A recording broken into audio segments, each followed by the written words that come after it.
වස්සාන ධර්ම දේශනා දක්ඛිනේන පස්සේන සීහසෙය්‍යං කප්පෙය්‍යාසී සතෝ සම්පජානෝ උට්ඨාන සංඤම් මනසිකරිත්වා පටිබුද්ධේනේව මොග්ගල්ලානෝ කිප්පං යේව පච්චුට්ඨාතබ්බං. ඒ කියන්නේ පිංගුතුනි සිංහසෙය්‍යාවෙන් දකුණු ඇලයට හැරිලා සිංහසෙය්‍යාවෙන් සැතපෙන්න. හැබැයි කොහොමද සැතපෙන්න කිව්වේ? අවදි විය යුතු වේලාව අදිෂ්ඨාන කොට සැතපෙන්න. මොග්ගල්ලාන අවදි වූ විගස නැගිටින්න. බලන්න එතන දීපු පණිවිඩය. මේ කොහොම කරලා නිින්දයන් නැත්තම් දකුණු පැත්තට හැරිලා සිංහසෙය්‍යාවෙන් නිදියන්න. හැබැයි නිදියන්න ඕන කොහමද? අවදි විය යුතු වේලාව අදිෂ්ඨාන කොට සැතපෙන්න. ඒ වගේම අදිෂ්ඨාන කළ වෙලාවට අවදි වූ විගස නැගිටින්න. එතකොට අපි නැගිටින්න ඕන වෙලාව අදිෂ්ඨාන කරලා නිදිය ගත්තොත් එලාම් ඔරලෝසු ඕනේ වෙලාවටම සමහරකට වෙලාවට ටිකක් ඉස්සෙල්ලා අවදි වෙනවා. ඒ අවදි වෙච්ච ගමන්ම නැගිටින්න කිව්වා. දැන් අපිට තියෙන ප්‍රශ්නේ මොකද්ද? අදිෂ්ඨාන කරලා නිදියන්නකො බලන්න එලාම් එකක් ඕනේ නැහැ. අදිෂ්ඨාන කරලා නිදිය ගත්තොත් අදිෂ්ඨාන කරපු වෙලාවට අවදි වෙනවාමයි. හැබැයි අපි කරන ලොකුම වරද අවදි වුණාට නැගිටින්නේ. අවදි වෙනවා නැගිටින්නේ ඇඳට වෙලා ඉන්නවා ආයෙත් නිින්ද යනවා. ඒ නිින්දෙදි ආයෙ අවදි වෙන්න ඕන වෙලාවක් කලාවක් ඇතුව නෙවෙයි නිදියන්නේ. ඉතින් බොහෝ වෙලාවක් ඒ නිින්ද ඇදීගෙන යනවා. ඒ නිසා මේ නැගිටිය යුතු අවදි විය යුතු වෙලාව අදිෂ්ඨාන කරලා නිදිය ගන්න. ඒ වගේම අදිෂ්ඨාන කරපු වෙලාවට එතකොට අවදි වේවි. අවදි වෙච්ච විදියටම අවදි වෙච්ච වහාම නැගිටින්න නැන්දෙන් කෙලින්ම බිමට බහින්න ඕන. මොකද හේතුව තමන්ගේ කාර්ය කරගෙන යන්න ඕන. ඉතින් මෙන්න මේ වීරිය උපදවා ගැනීම පිණිස කටයුතු කරන්නට කියලා බුදුහාමුදුරුවෝ දේශනා කළා. මෙන්න මේ දොරටු ටික නිරෝගී වෙන්න, සිල්වන්ත වෙන්න, වැඩිහිටියගේ අවවාද පිළිගන්න, බහුශ්‍රත වෙන්න, ධර්මයට අනුගත වෙන්න, කම්මැලිකම දුරලන්න. මේ දොරටු 6 විවෘත කරගත්තොත් ඒ කෙනාට සැනසෙන්න පුළුවන්. ඒ සැනසීම ඔබට ලබන්නට මේ උතුම් දම් දෙසුම හේතු වේවා, වාසනාව වේවා කියලා ප්‍රාර්ථනා කරන්න. දිනපතා නවතම ධර්ම දේශනා ශ්‍රවණය කිරීමට වස්සාන ධර්ම දේශනා අපගේ YouTube නාලිකාව දැන්ම subscribe කරන්න. බෙල් අයිකනය ක්ලික් කරන්න. වස්සාන ධර්ම දේශනා YouTube නාලිකාව ඔස්සේ ප්‍රචාරය වන මෙම සුමధుර ධර්මානුශාසනාව වෙනුවෙන් පින්බර දායකත්වයෙන් කටයුතු කළේ පිළියන්දල සිද්ධමුල්ල නොම්බර 9 ලිපිනේ පදිංචි දයා වීරසේකර මහත්මියයි. එතුමියගේ ප්‍රධාන අරමුණ වන්නේ ඕස්ට්‍රේලියාවේ බ්‍රිස්බේන්හි වෙසෙන ආදරණීය මිනිපෙරිය ක්ලෝයි සයාරා කරුණාරත්න සිඟිති දියණියට ඇගේ පළමු උපන්දිනය වෙනුවෙන් ආශිර්වාද පතා වස්සාන ධර්මදේශනා YouTube නාලිකාව ඔස්සේ ධර්ම දානමය පින්කමක් සිදු කිරීමයි. ඒ වෙනුවෙන් ක්ලෝයි සයාරා කරුණාරත්න සිඟිති දියණියට සුබ පැතුම් එක් කරන්නේ ආදරණීය අත්තම්මා දයා වීරසේකර, ආදරණීය සීයා කරුණාරත්න, ආදරණීය තාත්තා ධනුෂ්ක කරුණාරත්න, ආදරණීය අම්මා හසිතා දිල්රුක්ෂී දාබරේ ඇතුළු පවුලේ පින්වත් පිරිසයි. අද දේශකයන්න් වහන්සේ මහරගම සිරි වජිරඥාන ධර්මායතනයේ ආචාර්ය කුඹුක සිරි වජිරඥාන ධර්මනිකේතනාධිපති දුරන්දර අතිපූජනීය ගල්කිස්සේ සෝමානන්ද ස්වාමීන් වහන්සේ. අවසරයි අපේ හාමුදුරුවනේ. සමන්ත චක්ඛවාලේසු අත්‍රා ගච්ඡන්තු දේවතා සද්ධම්මං මුනි රාජස්ස සුනන්තු සග්ග මොක්ඛදං ධම්ම ශ්‍රවණ කාලෝ අයං භදන්තා ධම්ම ශ්‍රවණ කාලෝ අයං භදන්තා ධම්ම ශ්‍රවණ කාලෝ අයං භදන්තා. නමෝ තස්ස භගවතු අරහතෝ සම්මා සම්බුද්දස්ස. නමෝ තස්ස භගවතු අරහතෝ සම්මා සම්බුද්දස්ස. නමෝ තස්ස භගවතු අරහතෝ සම්මා සම්බුද්දස්ස.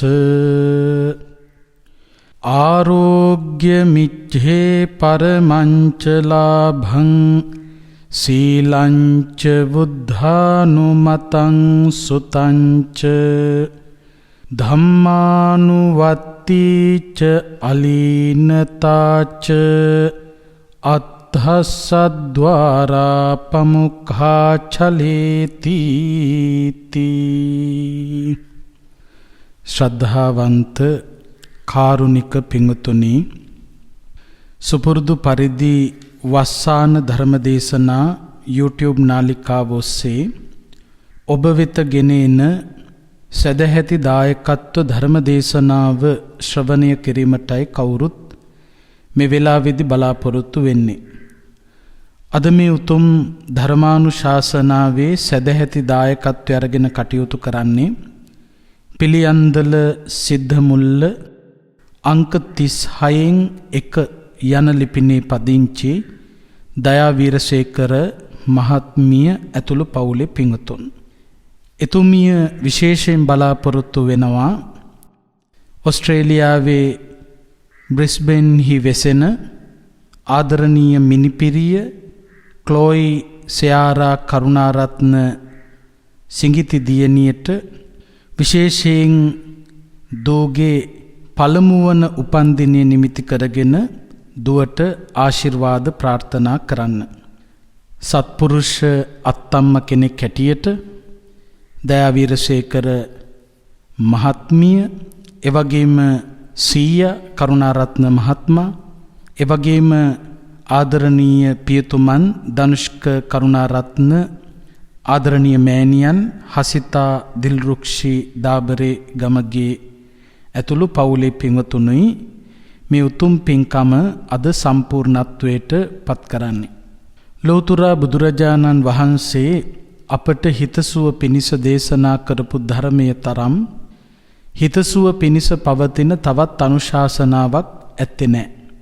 අද ධර්මානුශාසනාව ඔස්සේ පැහැදිලි කරලා දෙන්නට බලාපොරොත්තු වෙන්නේ ජීවිත ගමනක් අර්ථ සම්පන්න වීම පිණිස විවෘත කරගත යුතුම දොරටු පිළිබඳව ඔබව දැනුවත් කරන්නට. අපි දියුණුව පතන ආකාර කිහිපයක් තියෙනවා. එක පැත්තකින් අධ්‍යාපනික දියුණුව, තව පැත්තකින් ආර්ථිකමය දියුණුව, තවත් පැත්තකින් ආධ්‍යාත්මික දියුණුව. මෙන්න මේ සෑම දියුණුවක්ම ලබා ගැනීම සඳහා උනන්දු වන පුද්ගලයෙක් විවෘත කරගත යුතු දොරටු කිහිපයක් පිළිබඳව ධර්මානුශාසනාව ආරම්භ කරන්නට මත්තෙන් ප්‍රකාශ කරපු ඒ උතුම් ගාථාවෙන් අපට දැනගන්නට ලැබෙනවා.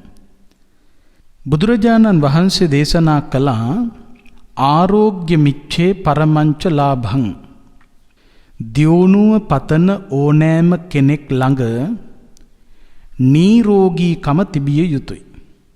ආරෝග්‍ය මිච්ඡේ පරමංච ලාභං. නිරෝගීකම ගැන කල්පනා කරන්න ඕන. එතකොට එතන නිරෝගීකම කියලා කියනකොට කායික නිරෝගීකම වගේම මානසික නිරෝගීකම, මේ අංශ ද්වයම ගැන අපි කල්පනාකාරී විය යුතුයි. ශාරීරික වශයෙන් වැළඳෙන්න පුළුවන් රෝගාබාධයන්ගෙන් ආරක්ෂා වෙලා ඉන්නවා වගේම මානසික වශයෙන්ුත් හැදෙන්න පුළුවන් රෝග නිවාරණය කර ගැනීම සඳහා අපි මහන්සි ගන්න ඕන. කායිකව හෝ මානසිකව හෝ අපි රෝගී වුණොතින් අපි පතන, අපි බලාපොරොත්තු වන අධ්‍යාපනික දියුණුව, ආර්ථිකමය දියුණුව, ආධ්‍යාත්මික දියුණුව අපට ලබා ගන්නට හැකියාවක් ලැබෙන්නේ නැහැ. ඒ නිසා හොඳට මතක තබා ගන්න, නිරෝගීකම ආරක්ෂා කරගන්න. ආරෝග්‍ය පරමා ලාභා කියලත් බුදුහාමුදුරු දේශනා කළා. පරම ලාභය නිරෝගීකම. රජකම් කළත් වැඩක් වෙන්නේ නැහැ ලෙඩෙක් නම්. ඒ නිසා මේ ලෙඩ නැති ජීවිතයක් ගෙවන්න අපි උනන්දු වෙන්න ඕන. ඒ සඳහා අනුගමනය කළ යුතු වැඩපිළිවෙලක අපි යෙදෙන්න ඕන. එක පැත්තකින් කල්පනා කරනකොට ව්‍යායාම කිරීම, භාවනා කිරීම, මේවා නිරෝගී වෙන්න හේතු වන කාරණා. එතකොට පළවෙනියටම දියුණුව පිණිස විවෘත කරගත යුතු දොරටුව තමයි රෝගී නැති නිරෝගී ජීවිතයක්. ආරෝග්‍ය මිච්ඡේ පරමංච ලාභං. ඊළඟට දෙවෙනි කාරණාව තමයි සීලං. සිල්වන්ත වෙන්න ඕන. සීලය කියලා කියන්නේ මොකක්ද කියන එක ගැන නිතර ධර්මය අහන අය හොඳට දන්නවා. සාමාන්‍යයෙන් සීලය පිළිබඳව විග්‍රහ කරන්නේ කය සහ වචනය කියන දොරටු දෙකෙහි ඇති කරගන්න සංවරකම. හැම දියුණුවකටම පත්වෙන අය, සාර්ථක දියුණුවකට පත්වෙන අය තමන්ගේ කායික හැසිරීම සහ තමන්ගේ වාචසික හැසිරීම සංවර කරගෙන සිල්වත් කරගෙන කටයුතු කිරීමක් තිබෙනවා. එතකොට මෙන්න මේ සීලය නැත්තම් ඒ කෙනාගේ දියුණුව නිසියාකාරව සිද්ධ වෙන්නේ නැහැ. දැන් බෞද්ධයන් හැටියට අපි නිතරම මතක් කරන්නේ පංචශීල ප්‍රතිපදාව දිවිහිමියෙන් ආරක්ෂා කරන්නට. පංචශීල ප්‍රතිපදාව ආරක්ෂා කරන කෙනාට සැබවින්ම දියුණුවක් ලබා ගන්නට පුළුවන්කම ලැබේ.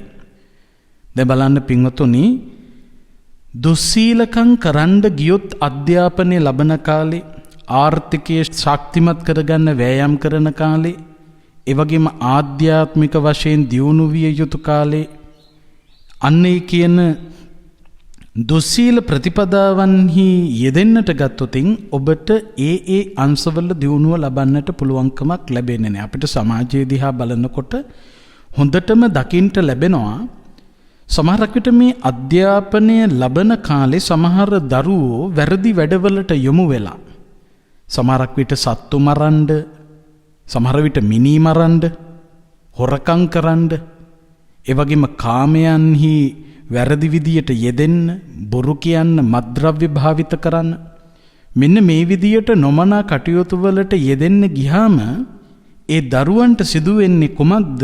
අධ්‍යාපනය බිඳ වැටෙන තත්වයකට පත්වෙන්න සිද්ධ වෙනවා. ඒ වගේම ආර්ථිකය ගැන කල්පනා කරනකොටත් එහෙමයි. සමහර මිනිස්සු ඉන්නවා පින්වතුනි අපේ රටේ, උදේ ඉඳලා රෑ වෙනකම් මහන්සි වෙලා මේ ගිනියම් අවුවේ සමහරකට පුදුම විදියට දුක් විඳලා ඒ දවසට ලැබෙන යම්කිසි මුදලක් තියනවා නම් හවසට මොකද කරන්නේ? අර උදේ ඉඳලා හවස් වෙනකම් මහන්සි වෙච්ච එකේ මහන්සිය නිවා ගන්න කියලා මත්ද්‍රව්‍ය භාවිතා කරනවා. ඒ සඳහා අර හම්බ කරපු සම්පූර්ණ ධනෙ වියදම් කරනවා. එතකොට පොඩ්ඩක් හිතලා බලන්න, උදේ ඉඳලා හවස් වෙනකම් මහන්සි වෙලා උපයන ධනෙන් මත්ද්‍රව්‍ය භාවිතා කරනවා නම් ඒකේන උදේ ඉඳලා හවස් වෙනකම් කරලා තියෙන්නේ මත්ද්‍රව්‍ය භාවිතා කරන්න අවශ්‍ය කරන ධනෙ හොයපු එක විතරයි. අමතර ඉතිරියක් සිද්ධ වෙන්නේ. එතකොට දුස්සීල ජීවිත ගත කරන කෙනෙක් කොච්චර ආර්ථිකය ශක්තිමත් කරගන්න හැදුවත් දියුණුවක් ලබන්නට පුළුවන්කමක් ලැබෙන්නේ නැහැ. මහා කෝටිපති වුණා දුස්සීලකම් කරන්න ගියාම මොකද වෙන්නේ? තමන්ට හිතාගන්න බැරි වේගයකින් ඒ ධනය පිරිහිලා නැති වෙලාම යනවා. ආධ්‍යාත්මික වශයෙන් උනත් එහෙමයි. දැන් මේ කාල සීමාව පිළිබඳව කල්පනා කරනකොට අතිශයින් වැදගත් කාල සීමාවක්. මොකද හේතුව එක පැත්තකින් බුද්ධෝත්පාද කාලය, අනිත් පැත්තෙන් මනුස්ස ලෝකයේ උපත, තවත් පැත්තකින් බුදුරජාණන් වහන්සේ දේශනා කරපු ධර්මයේ ශ්‍රවණය කරන්න පුළුවන් පරිසරයක්. මෙන්න මේ වගේ කාල සීමාවක යම්කිසි කෙනෙක් දුස්සීල ජීවිත ගත කරනවා නම් මේ අවස්ථාව මගහරවගත්ත, මේ අවස්ථාවෙන් නිසි ප්‍රයෝජනය නොලබපු පුද්ගලයෙක් බවට පත් වෙනවා. ඒ නිසා පින්වතුනි, දුස්සීලකම් නොකර සිල්වන්ත වෙන්න ඕන. එතකොට විශේෂයෙන් පංචශීල ප්‍රතිපදාව ආරක්ෂා කරන තරමට දියුණු වෙන්න පුළුවන්. ඒ දියුණුව සාර්ථකයි. දැන් කෙනෙක් අපිත් එක්ක තර්ක කරයි පන්සිල් කඩන මිනිස්සු දියුණු වෙලා තියෙනවානි කියලා. සමහරකට ධනෙන් දියුණු වෙන්න පුළුවන්. මහා ලොකු සල්ලිකාරයෙක් වෙන්න පින්වතුනි, මහා ලොකුවට දුක් විඳින්න ඕනේ. මහා ලොකු සල්ලිකාරයෙක් වෙනවා කියන එක මහා ලොකු වැඩකුත් නෙවෙයි. හැබැයි නිවැරදිව කාටවත් හානියක් නොකර සාධාරණ විදියට දියුණු වෙනවයි කියන එකයි අමාරු. වැරදි වැඩ කරලා දියුණු වෙන්න උවමනාවක් තිබුණා නම් ඕනම කෙනෙකුට මේ වෙනකොට මහා ධනවත් මිනිස්සු බවට පත් වෙන්න පුළුවන්. හැබැයි ඒක වැඩක් වෙන්නේ නැහැ. කොච්චර කෝටි ගණන් සල්ලි හම්බුණත් Taman ඒ ධනෙ උපයලා තියෙන්නේ සමාජයට ගිනි තියලා නම්, මිනිස්සෙකුට හානියක් කරලා නම් කරදරයක් කරලා නම් ඒකේ විපාක Tamanට දරුණු විදියට මුහුණ පාන්න වෙනවා. දැන් සමහර ගෙවල් වල ස්වභාවය බලන්න කෝටි ගණන් සල්ලි තිබ්බට හැමදාම මේ ගෙවල් වල ඇවිලෙනවා. ගිනි ගන්නවා ප්‍රශ්න. මහා ලොකු අර්බුද තියෙනවා. ඔය එළියට පෙන්වන සුන්දරත්වයේ සමහර සල්ලිකාර මිනිසුන්ගේ ඇතුලේ නැහැ. එතකොට ආර්ථිකය ශක්තිමත් කරගන්නත් සිල්වන්තකම තියෙන්න ඕන. එතකොට පළවෙනියට නිරෝගී වෙන්න ඕන. දෙවෙනියට සිල්වන්ත වෙන්න ඕන. තුන්වෙනි කාරණාව තමයි බුද්ධානුමතං වැඩිහිටි අයගේ අවවාද අනුශාසන පිළිපැදිය යුතුයි. අපි අපේ ගමන යනකොට අපට වඩා වැඩිහිටියන්ගේ අවවාද අපට අපේ ජීවිතය සාර්ථක කරගන්න හේතුවක්. මෙතන මේ වැඩිහිටියෝ කියනකොටත් ඒ වචනය ගැනත් අපි තේරුම් ගන්න ඕන. දැන් සමහරුන්ගෙන් ඇහුවහම වැඩිහිටි කියන වචනේ තේරුම මොකක්ද කියලා හිටියා වැඩි කියලා කියනවා. ඒක මේ යථාර්ථයේ තේරුම් නොගන්න තරමට කියන වචනයක්. වැඩිහිටි කියන්නේ හිටියා වැඩි කියන එක නෙවෙයි. වැඩිහිටියෝ පිළිබඳව විග්‍රහ කරනකොට මේ සඳහන් වෙනවා ගුණවෘද්ධ, වයෝවෘද්ධ, තපෝවෘද්ධ යනාදී වශයෙන්. ඔය වැඩිහිටි කියන වචනය තමයි වෘද්ධ කියන්නේ. එතකොට දැන් එක පැත්තකින් වයෝවෘද්ධ කියන්නේ Tamanට වඩා වයසින් වැඩිහිටි. එතකොට Tamanට වඩා වයසින් ඉහළට ගියපු කෙනෙක් නම් ඒ අයට කියනවා වයසින් වැඩිහිටි කියලා. ඊළඟට ගුණවෘද්ධ කියලා කියනවා. Tamanට වඩා ගුණයෙන් ඉහළට ගිහිල්ලා නම්, Tamanට වඩා තපසින් ඉහළට ගිහිල්ලා නම්, තපස කියලා කියන්නේ ප්‍රතිපත්තියෙන්. එතකොට Tamanට වඩා අධ්‍යාපනයෙන් ඉහළට ගියපු කෙනෙක් ඉන්නවා නම් ඒ කෙනා වැඩිහිටියෙක්. Tamanගේ වයසත් එක්ක සමහරකට සමාන වෙන්නත් පුළුවන්. සමහරකට Tamanගේ වයසත් එක්ක බාල වෙන්නත් පුළුවන්. දැනුමින් වැඩිහිටියෙ කෙනා. ඊළඟට සාර්ථක විදියට ධනෙ උපයලා ආර්ථිකය ශක්තිමත් කරගත්ත කෙනෙක් ඉන්නවා නම් ඒ කෙනා තමන්ගෙත් එක්ක බලනකොට ආර්ථිකමය වශයෙන් වැඩිහිටියෙක්. එතකොට වයස අදාළ නැහැ. ඊළඟට ආධ්‍යාත්මික ගමන පිළිබඳව කල්පනා කරනකොට තමන් ඉන්න මට්ටමට වඩා එහා ගියපු ආධ්‍යාත්මික ශක්තියක් යම් කිසි කෙනෙක් ආව තියෙනවා නම් ඒ කෙනා ආධ්‍යාත්මික වශයෙන් වැඩිහිටි. එතකොට වැඩිහිටියන්ගේ අවවාද පිළිගන්න කියලා කියන්නේ අධ්‍යාපනය ලබන ළමයෙක්, හොඳ අධ්‍යාපනයක් ලැබපු, උගත්කම ඇති කරගත්ත, විභාග වලින් සමත් වෙච්ච යම්කිසි පුද්ගලෙක් ඉන්නවා නම් ඒ කෙනා දෙන උපදෙස් අවවාද පිළිපැදිය යුතුයි. මොකද ඒ කෙනා ජය අරගෙනයි අපට කියන්නේ. ඊළඟට ආර්ථිකමය වශයෙන් ඔබට දියුණු වෙන්න නම් ආර්ථිකය ශක්තිමත් කරගත්ත, ව්‍යාපාර දියුණු කරගත්ත කෙනෙක් ඔබට දෙන උපදෙස් අපි පිළිගන්න ඕන. ආධ්‍යාත්මික වශයෙන් දියුණු වෙන්න නම් Tamanට වඩා ආධ්‍යාත්මික වශයෙන් ඉහළට ගියපු කෙනෙකුගේ අවවාද පිළිගන්න ඕන. එතකොට බුද්ධානුමතං කියන්නේ Tamanට වඩා උගත්කමින් වෙන්න පුළුවන්, ආර්ථිකමය වශයෙන් වෙන්න පුළුවන්, ආධ්‍යාත්මික වශයෙන් වෙන්න පුළුවන්, සිල්වන්තකමින් වෙන්න පුළුවන්, ගුණවන්තකමින් වෙන්න පුළුවන් ඉහළට ගියපු කෙනෙකුගේ අවවාද අනුශාසනා හිස්මුදුනේ තබාගෙන নমස්කාර පූර්වකව ඒවා පිළිගන්න ස්වභාවයක් තියෙන්න ඕනේ. අන්න ඒ කෙනා දියුණුව කරා ගමන් කරනවා. ඊළඟ කාරණාව තමයි බහුශ්‍රත භව. බහුශ්‍රත වෙන්න ඕන. බහුශ්‍රත කියලා කියන්නේ මේ හැම දෙයක් පිළිබඳවම දැනුම එකතු කරගන්නවත් එක්කම මේ ලෝකේ යථාර්ථය පිළිබඳව ඉගෙන ගන්න ඕන. ඇත්තටම බහුශ්‍රත කියන්නේ ධර්මයේ පිළිබඳව මනා දැනුමක් ඇති කර ගැනීම. මොන දේ පිළිබඳව දැනගත්තත් වැඩක් වෙන්නේ නැහැ මේ ධර්මයේ පිළිබඳව දන්නේ නැත්තම්. මොකද හේතුව මේ ලෝකේ යථාර්ථය ගැබ් වෙලා තිබෙන්නේ ධර්මයේ තුල. ඒ නිසා තමයි බුදුහාමුදුරුවෝ දේශනා කළ අභිඤ්ඤයේසු ධම්මේසු අභිඤ්ඤා සිද්ධි. මේ ලෝකේ හැම කෙනෙක්ම දැනගත යුතු ධර්මයක් තියෙනවා.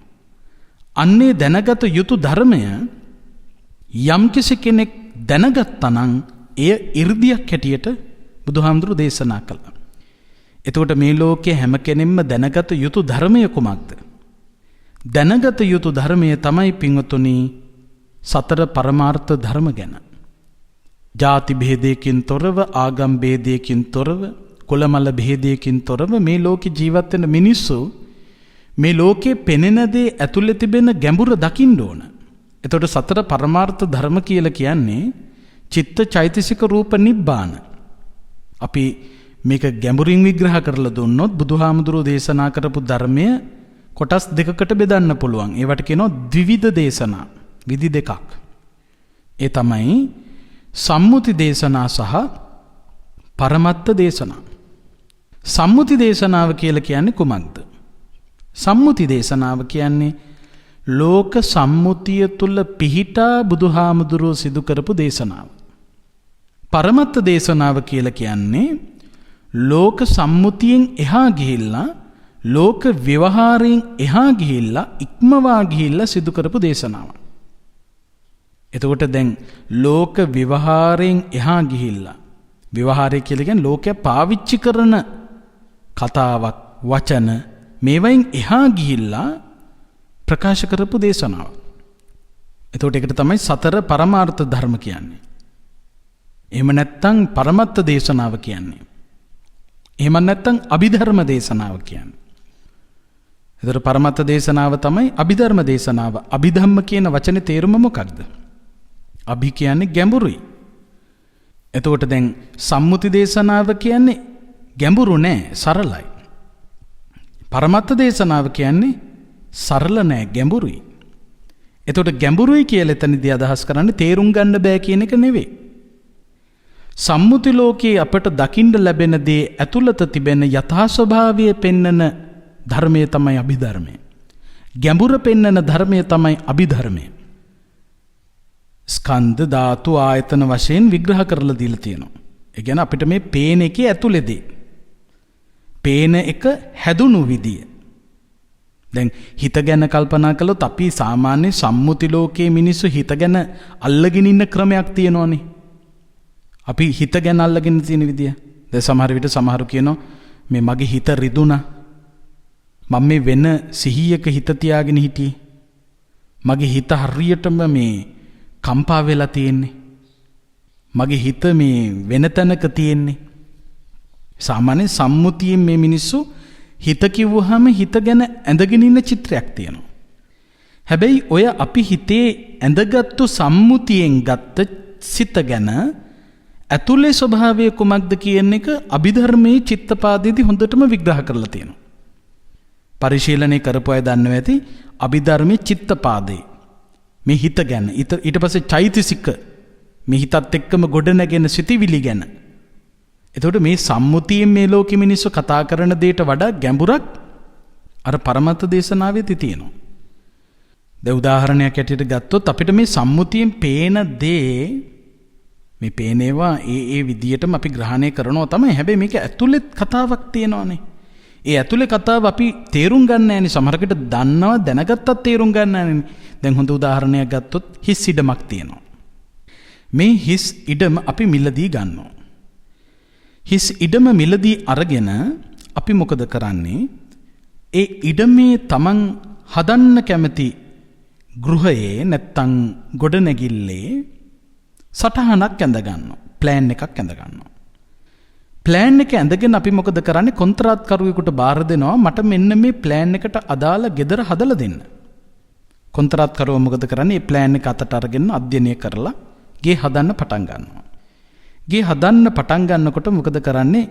එක ලොරියක් එනවා, වැලි බානවා, තව ලොරියක් එනවා, සිමෙන්ති බානවා, තව ලොරියක් එනවා, කළු ගල් බානවා, බාසුන් නැහැල ටික එකතු වෙනවා, අත්තිවාරම් කපනවා, කළු ගල් දානවා, සිමෙන්ති වැලි වතුර එකතු කරලා බදාම අනලා දානවා.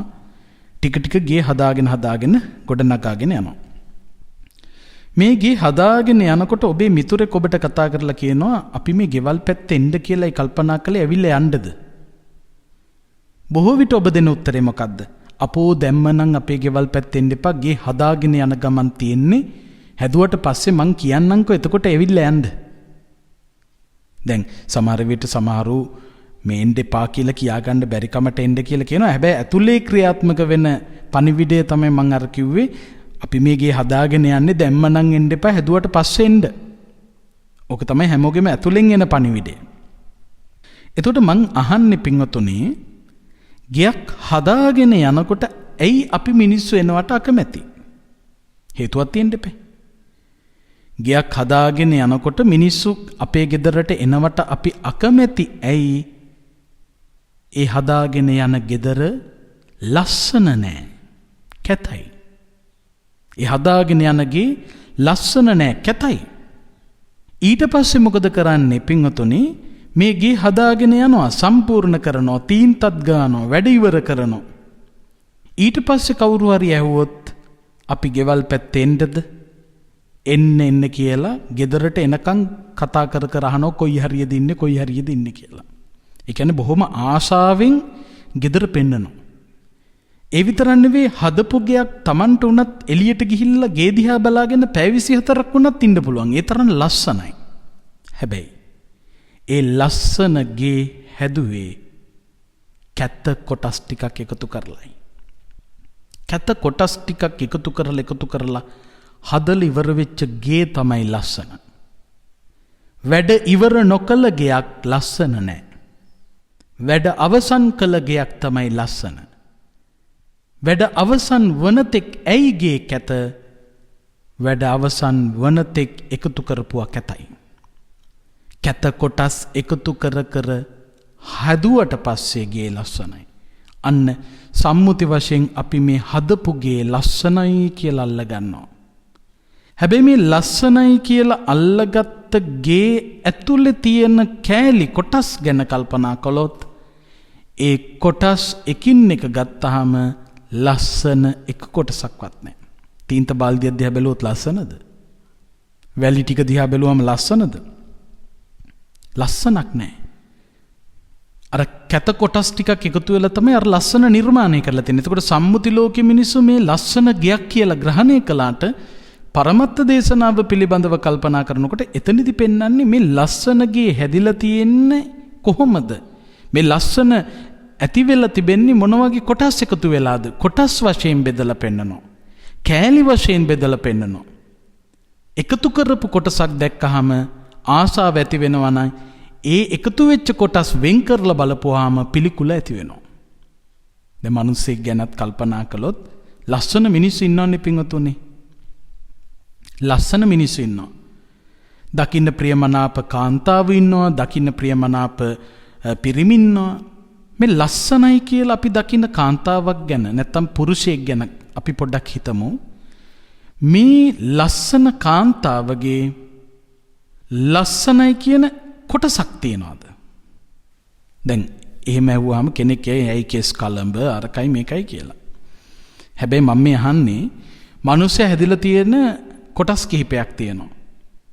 ඒක තමයි අර ගිරිමානන්ද සූත්‍රයේ පෙන්වන්නේ අත්තිමස්මින් කායේ කේසා ලෝමා නකා දන්තා තචෝ මන්සන් නහාරු අට්ඨි අට්ඨිමිජ්ජම් වක්කං හදයන් යකනං කිලෝමකම් පිහකම් පප්පාසං අන්තං අන්ත ගුණං උදරියං කරීසං යනාදී වශයෙන්. එතකොට දැන් මේ ඔය දෙතිස් කුණුපයන් ගැන කතා කරාම ඔන්න ඔය ටික එකතු වෙලානේ අර ලස්සන මිනිස්සයා හැදිලා තියෙන්නේ. දැන් මං අහනවා ලස්සන කාන්තාවක් ඉන්නවා කියලා අපි සම්මුති වශයෙන් කිව්වට මෙන්න මේ කාන්තාව හැදෙන්න එකතු වෙච්ච කොටස් වලින් ලස්සනයි කියලා හිතන කොටස මට කියන්න. එතකොට දැන් නම් කියාගන්න බැරි වෙන්නේ ලියා ගන්න හරි බලන්න ලස්සන නම් ලස්සනයි කියලා මට දුරකථන ඇමතුම කරි දීලා කියන ආඳුරනේ මේක නම් ලස්සනයි කියලා. ඔන්න බලන්න කේසා කෙස් වෙනම ගන්න. දැන් ලස්සන මිනිස්සෙක් හැදෙන්න එකතු වෙච්ච ඒවා මේ කෙස් ලස්සනද? පිළිකුල්. ලෝමා ලොම් නකා නියපොතු ඒ ටික විතරයි මතක් කරන්නේ. මොකද ඒවා එකතු වෙලා තමයි හැදිලා තියෙන්නේ. නකා නියපොතු දන්තා දත් තචෝ හම මන්සම් මස් නහාරු නහර අට්ටි ඇට අට්ටි මිජ්ජ ඇට මිදුළු වක්කම් වකුගඩු හදයන් හදවත යකනං අක්මාව. එතකොට මේ කියන 32 ගැන කල්පනා කළොත් මේ කුණුපයන් ගැන කල්පනා කළොත් මේවා එකක්වත් ලස්සන නැහැ. ඇයි ලස්සන නැත්තේ? වෙනම ගත්තහම පිළිකුලක් මිසක ලස්සන නැහැ. හැබැයි මේ පිළිකුල් සහගත කැත කුණු කොටස් ටිකක් එකතු කරලා හැදුපුවායින් පස්සේ ඒ රූපේ ලස්සනයි. කෙස් කලඹ ඔළුවේ තියෙනකන් ලස්සනයි. කෙස් කලඹෙන් එක කෙස් ගහක් වෙන්කොට බත් පිඟානේ දැක්කොත් පිළිකුල්. දත් පෙළ කටේ ලස්සනට තියනකං ආසයි ඒ ලස්සන දත්වලින් එක දතක් ගැලවිලා බත් පිඟානට වැටුණොත් පිළිකුලක්. නියපොතු ටික ඇඟිලිවල තියනකන් ලස්සනයි ඇඟිල්ලෙන් අයින් වෙලා නියපොත්තක් වෙනම දැක්කොත් පිළිකුලක්. අන්න ඒ වගේ ලස්සනයි කියලා එකතු වෙච්ච කොටසක් නැහැ. කැත කොටස් ටිකක් එකතු වෙලා තමයි මේ ලස්සන කියන එකක් සම්මුතියෙන් පෙන්වන්නේ. එතකොට අභිධර්මය කියලා කියන්නේ සතර පරමාර්ථ ධර්ම කියලා කියන්නේ එහෙම නැත්නම් ගැඹුරු ධර්මය කියලා කියන්නේ අප විසින් දැනගත යුතුම කාරණාව කියලා කියන්නේ මේ ලස්සනයි කියලා අපි අල්ලගන්න හැම එකකම ඇතුළත තිබෙන ස්වභාවය. පඨවි ආපෝ තේජෝ වායෝ. මෙන්න මේ ස්වභාවයන් ගැන තමයි අභිධර්මයේදී බුදුහාමුදුරුවෝ විග්‍රහ කරන්නේ. එතකොට දැන් මේ ඇස් දෙකෙන් පේන දේවල් අපි ඇලීම් වශයෙන් ගැටීම් වශයෙන් ග්‍රහණය කර කර දුවන්නේමයි. මේ සතර පරමාර්ථ ධර්ම පිළිබඳව තේරුම් නොගත්තු නිසායි. මේ සතර පරමාර්ථ ධර්ම පිළිබඳව හරියට තේරුම් ගත්තා නම් අපට පුළුවන්කම ලැබෙනවා මේ ලෝකී යථාර්ථය තේරුම් ගන්න. ඒ නිසා බහුශ්‍රත වෙන්න ඕන. මොන දේ ඉගෙන ගත්තත් වැඩක් වෙන්නේ නැහැ බුදුහාමුදුරු දේශනා කරපු මේ උත්තරීතර ධර්ම පිළිබඳව දැනුමක් නැත්තම්. ඒ නිසා බහුශ්‍රත වීම දියුණුවට හේතුවක්. ඊළඟට පෙන්නනවා ධම්මානුවත්ති ධර්මයට අනුගත ධර්මයට ප්‍රිය කළ ගතිය. ධම්මානුවත්ති ධර්මයට බර ගතිය ධර්මයට අනුකූල පිළිවෙත අන්න ඒ කෙනාට දියුණුවට හේතුවක්. ධම්මෝ හවේ රක්ඛති ධම්මචාරී ධම්මෝ සුචින්නෝ සුඛමාවහාති ඒසානි සංසෝ ධම්මේ සුචින්නේ නදුග්ගතින් ගච්ඡති ධම්මචාරී. බුදුහාමුදුරුවෝ ධර්මය කියන්නේ මොකක්ද අධර්මය කියන්නේ මොකක්ද කියලා පැහැදිලි කළා. නහි ධම්මෝ අධම්මෝච උභෝ සම විපාකිනෝ. ධර්මයෙන් සහ අධර්මයෙන් ලැබෙන විපාක සමාන වෙන්නේ නැහැ. ධර්මානුකූලව ජීවිතය ගෙවන කෙනා සුගතිගාමී වෙනවා. අධර්මයට බර කෙනා දුගතිගාමී වෙනවා. ඒ නිසා ධර්මානුකූල පදනමක අපි වාසය කරනවා නම් ඒසානිසංසෝ ධම්මේ සුචින්නේ නදුග්ගතින් ගච්ඡති ධම්මචාරී. දුගතියකට වැටෙන්නේ නැහැ ඒ ධර්මචාරී වීමේ ආනිසංස හැටියට. ඒ නිසා ධර්මයට අනුගත වෙච්ච ස්වභාවයක් ඇති කරගන්න. හැම ක්‍රියාවකම කල්පනා කරන්න ඕන මේක ධර්මයට අදාළද නැත්නම් අධර්මයට අදාළද? මේ මම කරන ක්‍රියාව ධර්මානුකූල ක්‍රියාවක්ද අධර්මානුකූල ක්‍රියාවක්ද? මම මේ පිට කරන වචනය ධර්මානුකූල වචනයක්ද නැත්නම් අධර්මයට බර වචනයක්ද? මගේ මේ සිතවිලි ධර්මානුකූල සිතවිලිද නැත්නම් අධර්මයට බර සිතවිලිද? මේ ගැන කල්පනා කරලා ධර්මයට අනුගතව වාසය කරන්න ඕන. ඒකේ නා දියුණු වෙනවා. දැන් ඒතකොට දොරටු කිහිපයක් ගැන පෙන්නවා. නිරෝගී විය යුතුයි දියුණු වෙන්න උත්සාහ කරන කෙනා, සිල්වන්ත වෙන්න ඕන දියුණු වෙන්න උත්සාහ කරන කෙනා, තමන්ට වඩා ගුණයෙන් වැඩි හිටි, උගත්කමින් වැඩි හිටි, ඊළඟට ආධ්‍යාත්මිකත්වයෙන් වැඩි හිටි, උදවියගේ අවවාද පිළිගන්න ඕන, ධර්මයේ පිළිබඳව බහුශ්‍රතකම තියෙන්න ඕන, ධර්මානුකූල පදනමක ජීවත් වෙන්න ඕන. ඊළඟ කාරණාව තමයි අලීනතාච. අලීනතා කියලා කියන්නේ කම්මැලි නොවිය යුතුයි. අලස නොවිය යුතුයි. අලස වෙනවා නම් කම්මැලි වෙනවා නම් ඒ කෙනාට මේ දැවැන්ත ගමන කෙලවර කරන්නට වීරියක් එන්නේ නැහැ. වීරිය නොමැති වුණොත් ඒ කෙනාට ප්‍රතිඵල ලබන්නට පුළුවන් කමක් නැහැ. ඒ නිසා කම්මැලි නොවිය යුතුයි. කම්මැලිකාර පුද්ගලෙක් තමන් විසින් කළ යුතු කාර්ය මගහරිනෝ විවිධ කරුණු මතු කර කර. විවිධ කරුණු මතු කර කර. සාමාන්‍යයෙන් සමහර උදවිය කල්පනා කරනවා තමන්ට කරන්න තියෙන වැඩක් ගැන කල්පනා කරනකොට සමහරු හිතනවා ඒ කරන්න තියෙන වැදගත් වැඩේ මගහරින්න විවිධ උපක්‍රම හිතනවා. සමහරු මොකද කරන්නේ මේ පාන්දර වැඩි දැන් වැඩ කරන්න ඕනේ. වැඩ නවත්තනවා. අපෝ දැන් හවස් වෙලා රෑ වෙලා දැන් වැඩ කරන්න බෑ. වැඩ නවත්තනවා. අද සීතලයි වැඩ කරන්න බෑ. දැන් රස්නී වැඩ කරන්න බෑ. දැන් කුසගිනි වැඩ කරන්න බෑ කාලම ඉන්නවා. කෑවට පස්සේ අපෝ කාපු ගමන් දැන් බෑ වැඩ කරන්න. ගමනක් යන්න තියෙනකොට ගමනක් යන්න තියෙනවා විවේකී ඕන.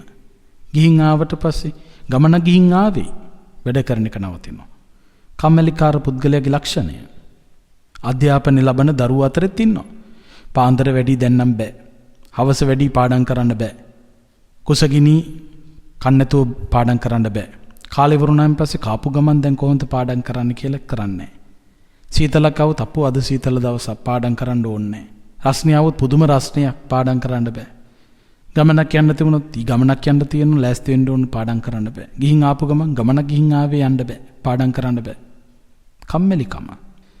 ඒ නිසා මේ අලසකම දුරු කරන්න ඕන දියුණු වෙන්න උත්සාහ කරන කෙනා. දැන් ආධ්‍යාත්මික වශයෙන් දියුණු වෙන්න කියන එක තමයි බුදුහාඳුරු විශේෂයෙන් මතක් කරන්නේ.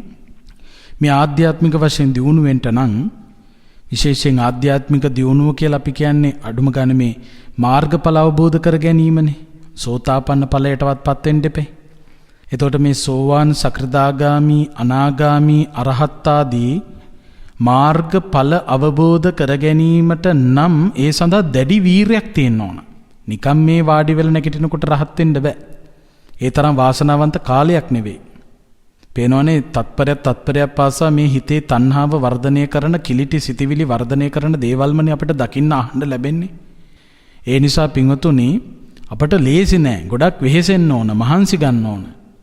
එතකොට දැන් අද විතරක් නෙවෙයි බුදුහාඳුර වැඩ හිටපු කාලෙත් මේ මාර්ගඵල අවබෝධ කරගන්න දැඩි වෙහෙසක් වීරයක් වඩපු කතා ප්‍රවෘත්ති දකින්නට ලැබෙනවා. වීරවන්තව ක්‍රියා කරනකොට ප්‍රතිඵල නොලැබෙන තැන සමහර විට වෙහෙස, උදාසීනකම, අලසකම, නිදිමත ගතිය ඇති වෙන්න පුළුවන්. දැන් මේ කියන කාරණාව අධ්‍යාපනය ලබන දරුවන්ට ආර්ථිකය හදාගන්න උත්සාහ කරන මේ හැමෝටම වැදගත්. දැන් අපි භාවනාව ගැන ගත්තාම ආධ්‍යාත්මික දියුණුව ඇති කරගන්න භාවනාදී කටයුතු වල යෙදෙන්න ඕන. මේ කාර්ය සම්පූර්ණ කරනකොට අපිට එන අභියෝග ඉස්සර අපි කොහොමද හැසිරෙන්න ඕන. දැන් මේ විශේෂයෙන් මේ කියන මෙතනින් පස්සේ මේ කියන කාරණාව අධ්‍යාපනය ලබන ළමයින්ට පාඩම් කරන්නටත් ඊළඟට භාවනාදී කටයුතු වල යෙදෙන ඇත්තන්ට ඒ මග වඩන්නත් හේතුවක්. ඔය බුදුහාමුදුරු දේශනා කරපු සූත්‍රයක් තියෙනවා මේ පචලායන මාන සූත්‍රය කියලා. මේ සූත්‍රෙදී මුගලන් තෙරුන්ටයි දේශනා කළේ මගධ රටේ කල්ලවාල මුත්ත කියන ගමේ සමීපයේ වනාන්තරයක මුගලන් තෙරුන් වැඩ වාසය කරනකොට මේ දැඩි වීරයක් ඇති කරගෙන මේ සක්මන් භාවනාවේදීලා සක්මන කෙලවරේ තෙරුන් වහන්සේ මේ නිදිකිරා වැටෙන්න පටන් ගත්තා. කම්මැලිකම ඇති වෙලා. ඒ නිදිකිරා වැටි ඉන්නකොට දැන් භාවනාව පැත්තකට වීසි වෙලා දැන් නිදිමතයි. නිදිකිර කිරා ඉන්නවා. නිදිකිර කිරා ඉන්නකොට බුදුහාමුදුරු කල්පනා කළා මුගලන් තෙරුන් වහන්සේ දැන් නිදි කිරනවා. මෙහෙම අලස වෙලා බෑ. උද්‍යෝග ඇති කරවීම පිණිස පෙනී ඉඳලා අවවාදයක් දෙන්න ඕන කියලා මොකද කළේ? මුගලන් තෙරුන් වහන්සේව හමු වෙන්න ගිහිල්ලා මුගලන් තෙරුන් වහන්සේව ආමන්ත්‍රණය කළා. මුගල්ලාන මොකද මේ නිදිමතේ? මොකද මේ කම්මැලිකමෙන් ඉන්නේ? දැන් නිදි කිරා ඉන්නේ මුගලන් තෙරුන් වහන්සේ. ඒ වෙලාවේ බුදුරජාණන් වහන්සේ මේ නිදිමත නැති කරගන්න කරන්න ඕන වැඩ කිහිපයක් පෙන්වනවා. මේක මේ පාඩම් කරන ළමයින්ටම හරි වටිනවා. බුදුහාඳුර දේශනා කරනවා දැන් උදව් කරනවා මුගලන් තෙරුන්ට මේ මනස වීරිය තුල රඳවන්න. යමක් ආධ්‍යාත්මික වශයෙන් දියුණුව පිණිස නිවන පිණිසම හසුරවන්න යොමු කරවන්න උදව්වක් මේ සපයන්නේ. බුදුහාඳුර පෙන්නනවා යථා සංඤිස්සතේ විහෙරතෝ තම් මිද්ධං ඔක්කමති තං සංඤං මා මනසාකාසි තං සංඤම්මා බහුලමකාසි. දැන් යම් කිසි දෙයක් පිළිබඳව හිතාගෙන යනකොට නම් ওই නිදිමත ආවේ නිදිමත නැති කර ගැනීම පිණිස මොග්ගල්ලාන ඒ හිතාගෙන ආපු දේ වෙනත් සිතවිල්ලක් බවට පත් කරගන්න. ඒ කියන්නේ හිතාගෙන ආපු එකේම යන්න එපා. හිතාගෙන ආපු එකේම යන්න එපා, වෙනස් කරන්න. දැන් අපි හිතමු සිංහල කවි කිය කවි පාඩම් කර ඉන්නකොට නිදිමත ආව නම් ඒක පොත වහලා දාලා බුදියන්න යන්න එපා. ගණන් ටිකක් හදන්න ගන්නවා. අන්න ඒකයි කියන්නේ. ඒ කරගෙන ආපු සිහියෙන් වෙනත් එකකට යන්න. එතකොට වෙන සිහියකට කිව්වහම අවසිහියක් නෙවෙයි හොඳ සිහියකට. හොඳ සිහියකට යන්න. එක දිගටම යනකොට සමහරකට උදාසීන වෙනවා. දැන් අර පෙන්නනෝනේ මේ කඳු නැගගෙන බැහැගෙන ඇවිදගෙන දුවගෙන පැනගෙන එනකොටත් මහන්සිලු කයට. එක තැනක වාඩි වෙලා දවස් 4-5ක් ඉන්න කිව්වොත් ඒත් මහන්සිලු. මේ හිත ගැන කල්පනා කළොත් එහෙම එහෙට මෙහෙට දුවනකොටත් හිත වෙහෙසෙනවා, එක තැනක ඉන්නකොටත් හිත වෙහෙසෙනවා. එතකොට මොකද කරන්නේ? එක තැන ඉන්නත් ඕනනේ. සතිපට්ඨානේ සිහි පිහිටවන්න එපේ. සිහිය පිහිටවන්න ඕනේ. යම් කිසි තැනක සිහිය පිහිටුවගෙන ඉන්නකොට උදාසීනකමක්, කලසකමක් ඇති වුනහම තවත් හොඳ තැනකට සිහිය පිහිටවන්න ඕන. ඒකයි මේ කියන්නේ. ඔන්න පළවෙනියටම පෙන්නනවා මොග්ගල්ලානේ හිතාගෙන ආපු සංඥාව වෙනස් කරන්න. වෙන හොඳ සංඥාවකට යන්න. දැන් බුද්ධානුස්සතිය වඩ아가ගෙන එනකොට නිදිමතාව නම් මෙත්තානුස්සතිය වඩන්න පුළුවන්. ඒ වගේ. එහෙම කරලත් නිදිමත ගතිය යන්නේ නැත්තම් දැන් එහෙම කළා කියලා සමහරකට නිදිමත තියෙන්න පුළුවන්. එහෙම කරලා නිදිමත එනවා නම් මොකද්ද කරන්න කිව්වේ? යථා සුතං යථා පරියත්තං ධම්මං චේතසා අනුවිතක්කේයාසි අනුවිචාරේයාසි මනසානුපෙක්ඛේයාසි. තමන් අහලා තියෙන ධර්ම කාරණාවක්, ඉගෙනගත් ධර්ම කාරණාවක් මෙනෙහි කරන්න. කල්පනා කරන්න. ඒ ධර්මයේ සාකච්ඡා කරන්න. තමන් සමගම ඒ ධර්ම කාරණාවක් මෙනෙහි කරන්න. එහෙම ධර්ම කාරණාවක් මෙනෙහි කර කර යනකොට ඒත් නිදිමත යන්නේත් නැත්තම් මොකද්ද කරන්න කිව්වේ? යථා සුතං යථා පරියත්තං ධම්මං විත්තරේන සජ්ජායං කරෙය්‍යාසි. ඒ ඉගෙනගත් ධර්ම කාරණාවක් සජ්ජායනා කරන්න. එතකොට දැන් වචන භාවිතා කරලා සජ්ජායනාවක් කරනවා. අනිත් අයටත් ඇහෙන්න, තමන්ටත් ඇහෙන්න සජ්ජායනා කරන්න පුළුවන්. ඒ සජ්ජායනා කරනකොට නිදිමත ගතිය අඩු වෙනවා. ඒ සජ්ජායනා කරලත් නිදිමත ගතිය යන්නේ නැත්තම් මොකද්ද කරන්න කිව්වේ? ඊළඟට කිව්වා උභෝ කන්න සෝතානි ආවිඤ්ඤයාසි පානිනා ගත්තානි අනුමජ්ජයාසි. මේ කන් දෙක මිරිකණ්ඩ. ඊළඟට මේ කම්මුල් එහෙම ටිකක් අදින්න. මේ නිදිමත නැති කරගන්න ක්‍රම මේ භාවනා කරනකොට ඊළඟට පාඩම් කරනකොට නිදිමතක් ආවම කන් දෙක අල්ලගෙන පොඩ්ඩක් කන් දෙක මිරිකන්න ඕන. ඉතින් ඒ වගේ දේවල් කරන්න ඕන. ඒකයි කිව්වේ. එහෙම කරලත් නිදිමත යන්නේ නැත්තම් උට්ඨායාසන උදකේන අක්ඛිනි අනුමජ්ජිත්වා දිසා අනුවිලෝකෙය්‍යාසි නක්කත්තානි තාරක රූපානි උල්ලෝකෙය්‍යාසි. එහෙම කරලත් නිදිමත ගතිය යන්නේ නැත්තම් වතුර ටිකක් අරගෙන S2 ගාගෙන මූණ ටිකක් හොදගෙන ඈත තියෙන තරු දිහා බලන්න පුළුවන්. ටික වටපිට බලන්න.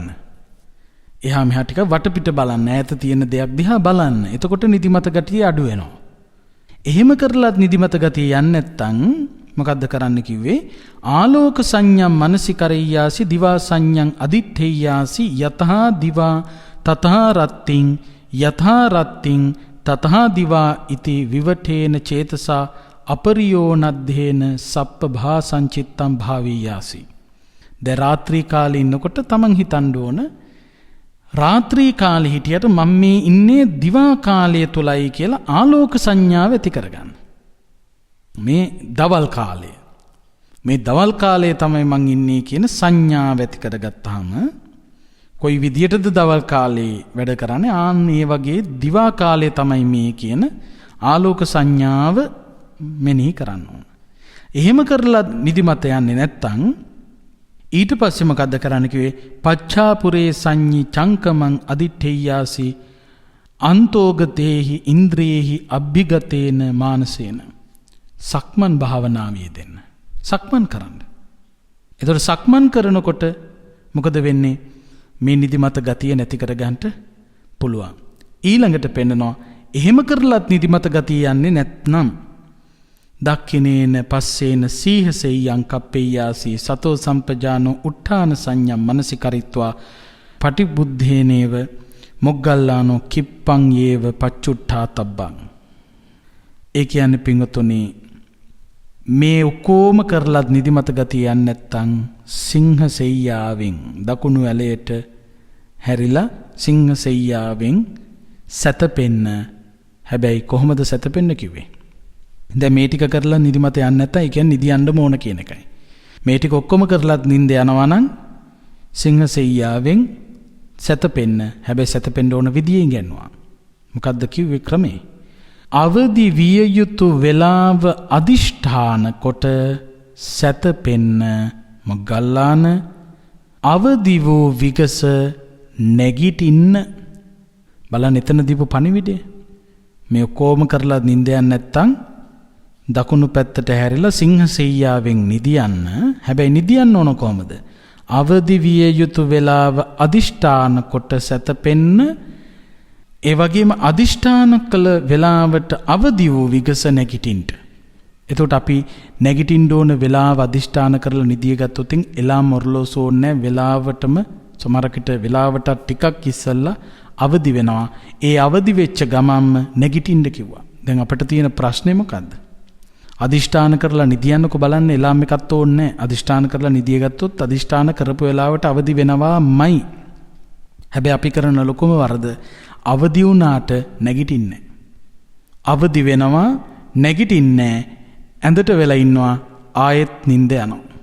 ඒ නිින්දෙදී ආයෙ අවදි වෙන්න ඕන වෙලාවක් කලාවක් ඇතුව නෙවෙයි නිදියන්නේ. ඉතින් බොහෝ වෙලාවක් ඒ නිින්ද ඇදීගෙන යනවා. ඒ නිසා මේ නැගිටිය යුතු අවදි විය යුතු වෙලාව අදිෂ්ඨාන කරලා නිදිය ගන්න. ඒ වගේම අදිෂ්ඨාන කරපු වෙලාවට එතකොට අවදි වේවි. අවදි වෙච්ච විදියටම අවදි වෙච්ච වහාම නැගිටින්න ඇඳෙන් කෙලින්ම බිමට බහින්න ඕන. මොකද හේතුව තමන්ගේ කාර්ය කරගෙන යන්න ඕන. ඉතින් මෙන්න මේ වීරිය උපදවා ගැනීම පිණිස කටයුතු කරන්නට කියලා බුදුහාමුදුරුවෝ දේශනා කළා. මෙන්න මේ දොරටු ටික නිරෝගී වෙන්න, සිල්වන්ත වෙන්න, වැඩිහිටියගේ අවවාද පිළිගන්න, බහුශ්‍රත වෙන්න, ධර්මයට අනුගත වෙන්න, කම්මැලිකම දුරලන්න. මේ දොරටු 6 විවෘත කරගත්තොත් ඒ කෙනාට සැනසෙන්න පුළුවන්. ඒ සැනසීම ඔබට ලබන්නට මේ උතුම් දම් දෙසුම හේතු වේවා, වාසනාව වේවා කියලා ප්‍රාර්ථනා කරන්න. ආකාසට්ඨා ච බුම්මට්ඨා දේවා නාග මහිද්దికා පුඤ්ඤන්තං අනුමෝදිත්වා චිරං රක්ඛන්තු ශාසනං චිරං රක්ඛන්තු දේශනං චිරං රක්ඛන්තු ත්වං සදා. අද මේ උතුම් ධර්මානුශාසනාවේ සදැහැති දායකත්වය අරගෙන කටයුතු කරන්නේ පිළියන්දල සිද්ධ මුල්ල අංක 36න් එක ලිපිනේ පදිංචි දයාවීරසේකර මහත්මිය.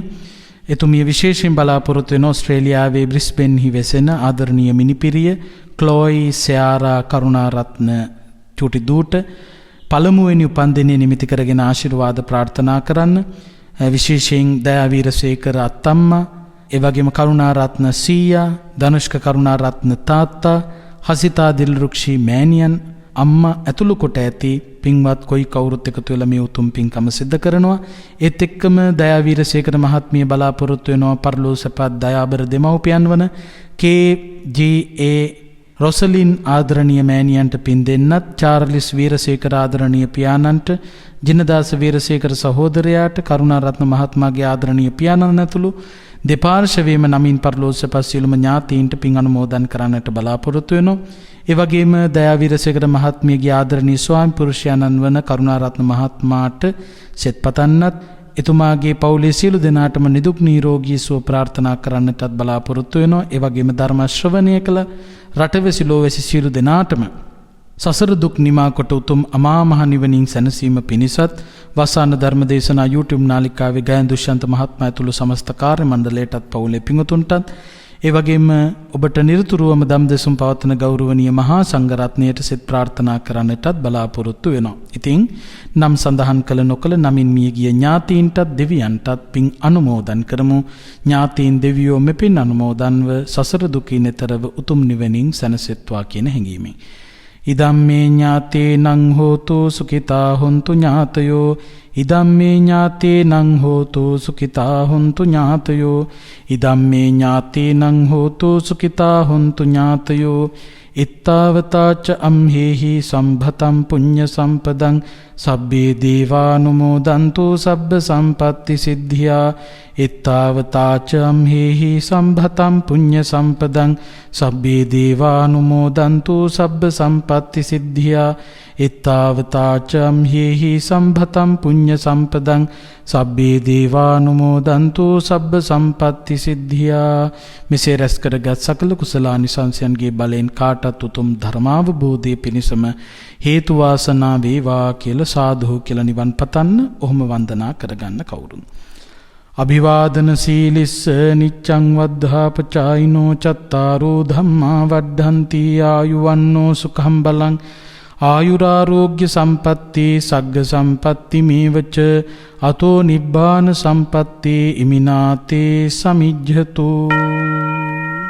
වස්සාන ධර්මදේශනා YouTube නාලිකාව ඔස්සේ ඔබ ඒ ශ්‍රවණය කළේ ඔස්ට්‍රේලියාවේ බ්‍රිස්බේන්හි වෙසෙන ආදරණීය මිනිපිරියවන ක්ලෝයි සෑරා කරුණාරත්න සිංගිති දියණියට ඇගේ පළමු උපන්දිනය වෙනුවෙන් ආශිර්වාද පතා වස්සාන ධර්මදේශනා YouTube නාලිකාව ඔස්සේ සිදු කළ ධර්ම දානමය පින්කමයි. ක්ලෝයි සෑරා කරුණාරත්න සිංගිති දියණියට සුබ පැතුම් එක් කරන්නේ ආදරණීය අත්තම්මා දයා වීරසේකර, ආදරණීය සීයා කරුණාරත්න, ආදරණීය තාත්තා ධනුෂ්ක කරුණාරත්න, ආදරණීය අම්මා හසිතා දෙල්රුක්ෂී දාබරේගමගේ ඇතුළු පවුලේ පින්වත් පිරිසයි. සිදු කළා වූ ධර්ම දානමය කුසලයේ අනුභවයේ බලයෙන් එම පින්වත් පිරිසටත් නිදුක් නිරෝගී සුවය උදා වේවායි සාදු සිතින් ප්‍රාර්ථනා කරමු. ධම්මසු ඔබ සැමටත් සම්මා සම්බුදු සරණයි. විදේශගතව සිටින ඔබටත් ඔබේ ජන්මදිනය වෙනුවෙන් ඔබෙන් වෙන් වූ නැහිත මිතුරන් වෙනුවෙන් පුණ්‍ය අනුමෝදනා කිරීමටත් සුජීවත්ව සිටින ඔබේ දෙමාපියන්ට ආශිර්වාද කිරීමටත් වස්සාන ධර්මදේශනා YouTube නාලිකාව ඔස්සේ දායකත්ව ධර්මදේශනා ප්‍රචාරය කිරීම සඳහා දැන්ම කතා කරන්න 071 57 57 13 දුරකථන අංකයට 071 57 57 13 දුරකථන අංකයට. ධම්මසු ඔබ සැමට තිරුවන් සරණයි. 071 8 57 57 13 071 8 57 57 13. වස්සාන ධර්මදේශනා දිනපතා නවතම ධර්මදේශනා ශ්‍රවණය කිරීමට වස්සාන ධර්මදේශනා අපගේ YouTube නාලිකාව දැන්ම සබ්ස්ක්‍රයිබ් කරන්න. බෙල් අයිකනය ක්ලික් කරන්න. වස්සාන ධර්මදේශනා